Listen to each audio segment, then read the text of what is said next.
Saat dulu saya menempuh kuliah di jurusan Sastra Indonesia, ada satu mata kuliah yang harus saya ikuti dan juga tuntaskan, yakni Teori Pengkajian Fiksi. Seperti namanya, mata kuliah ini memang mengkaji beragam karya fiksi, salah satunya novel berjudul Ronggeng Dukuh Parut. Menariknya, meski kajian terhadap novel ini telah berlalu, sang dosen, Heru Setia, seakan sulit untuk tidak menyinggungnya kembali.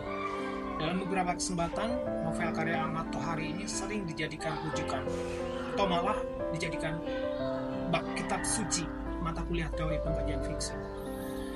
Seiring puluhan tahun bahkan telah berlalu, dan juga setelah kemudian saya bergabung sebagai editor di industri penerbitan terkemuka di Jakarta, perlahan saya mulai menemukan sisi keunggulan yang ada dalam novel ini.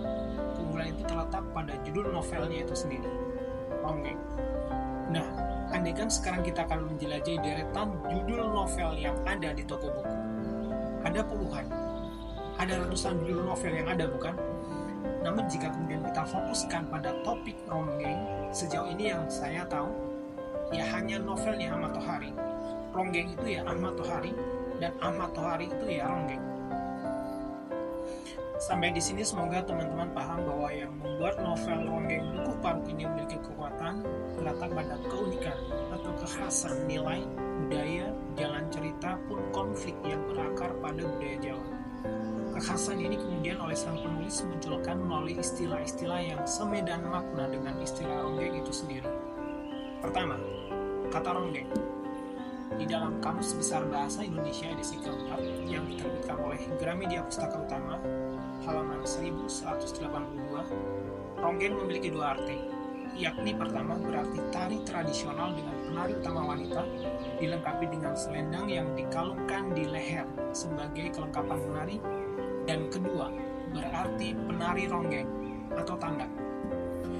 Disarikan dari situs nationalgeographic.grid.id bahwa kata ronggeng diyakini berasal dari bahasa Sunda, ruang, yang berarti ruang, rongga, atau lubang sebagai simbol alat kelamin perempuan.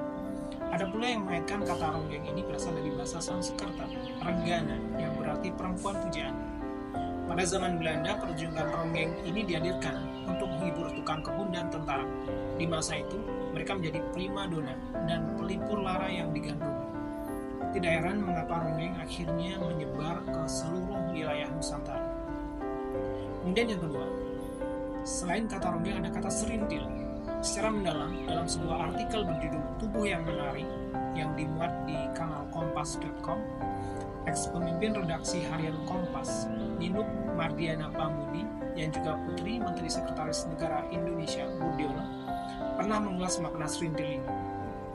Serintil adalah nama perempuan kampung yang menjadi populer melalui cerita bersambung Ronggeng Dukuh Parut, karya Ahmad Tohari di harian Kompas tahun 1981. Mengambil latar saat Indonesia memasuki masa gelap pada 1965 yang ditandai dengan adanya pemberontakan Partai Komunis Indonesia atau PKI, Ronggeng Dukuh Parut berhasil menuturkan tragedi kehidupan rakyat miskin sederhana. Lebih dari itu, cerita yang kemudian diterbitkan menjadi novel ini bertutur sangat baik tentang sosok perempuan di masyarakat Indonesia, khususnya di dalam masyarakat Jawa, kelas bawah. Di dalam berbagai masyarakat, posisi tawar kebanyakan perempuan kelas bawah lebih baik, karena tata krama demi gengsi tak seketat perempuan kelompok ningrat sungguhan.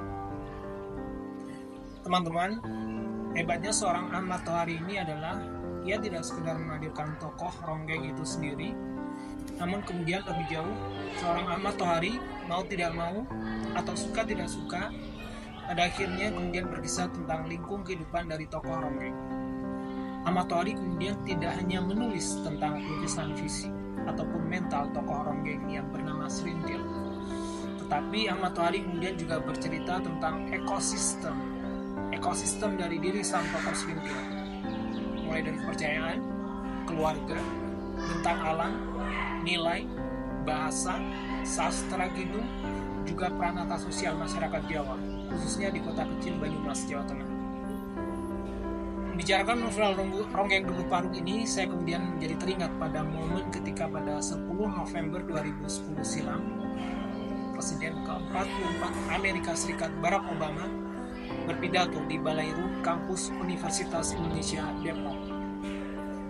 Obama menyampaikan, "Saya belajar untuk mencintai Indonesia, main layangan, berlarian di sawah, menangkap capung, membeli sate, bakso dari pedagang keliling."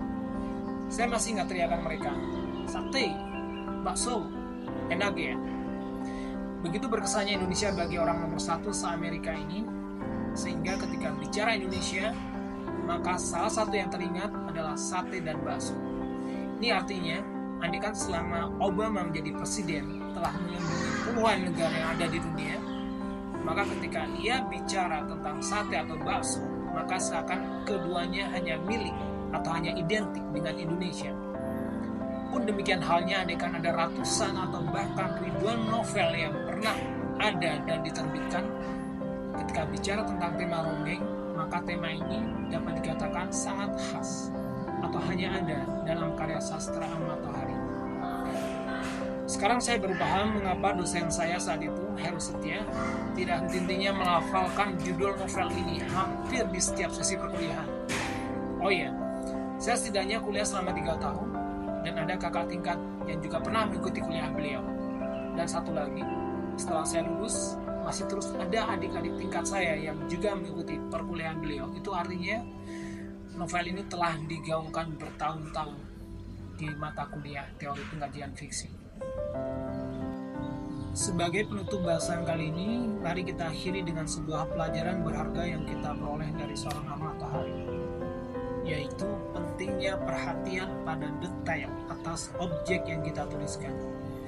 Ketimbang menggunakan kata penari, Ahmad Tohari justru memilih kata ronggeng. Dan ketimbang menggunakan nama-nama orang yang populer dan menjadi hak milik semua bangsa, Ahmad Tohari memilih menggunakan nama Serintil, yang seakan upaya legitimasi atas eksistensi budaya Jawa.